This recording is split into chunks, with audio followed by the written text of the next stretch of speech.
அஸ்ஸலாமு அலைக்கும். இன்றைக்கி கருவாடுமா, கருவாடு, கத்திரிக்காய், தக்காளி பழம், தேங்காய் பால், மாங்காய், சாந்தி விட்டு மரத்து மாங்காய் எல்லாம் ஊற்றி வீட்டு மசாலா, உப்பு, இறால் எல்லாம் போட்டு தேங்காய் எண்ணெய் ஊற்றி தாளித்து கருவாடு ஆக்கிக்கிறேன். எப்படி வைக்கணும்னு பாருங்கள். கருவாட்டு குழம்பு. கருவாட்டு ஆனாண்டா எல்லாருக்கும் விளங்காது. இதான் குழம்புங்கிற சோறு, ஒரு குத்து அரிசி, முருங்கைக்கீரைக்கு சீரகம், வத்தலை எல்லாம் சுட்டு போட்டு கொஞ்சம் கீரை பொடியும் போட்டு, சின்ன வெங்காயம், கீரை பொடிண்டா யாருக்கும் தெரியாட்டா நீங்கள் கடுப்பில் மசாலா போட்டுக்கலாம். வீட்டு மசாலா, தேங்காய் எண்ணெய், சின்ன வெங்காயம், கீரை, தேங்காய் பால் எல்லாம் ஊற்றி தாளித்து ஊற்றிக்கிறேன். முருங்கைக்கீரையும் சோறும் கருவாடும் காயப்படுத்தி காம்பினேஷன்.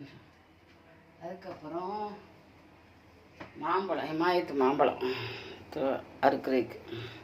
இது எப்படி 1.5 கிலோ 3/4 கிலோ இந்த மாம்பழம், நல்ல பெரிய மாம்பழம்.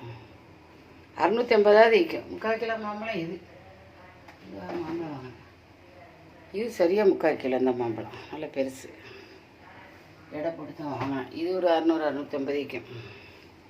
இதை அறுத்துக்கிற வேண்டியதான். பார்த்துட்டு லைக் பண்ணுங்கள், ஷேர் பண்ணுங்கள், சப்ஸ்கிரைப் பண்ணுங்கள். அஸ்ஸலாமு அலைக்கும் வரஹ்மத்துல்லாஹி வரகாத்து. நீங்களும் நல்லா திண்டு என்ஜாய் பண்ணுங்கள்.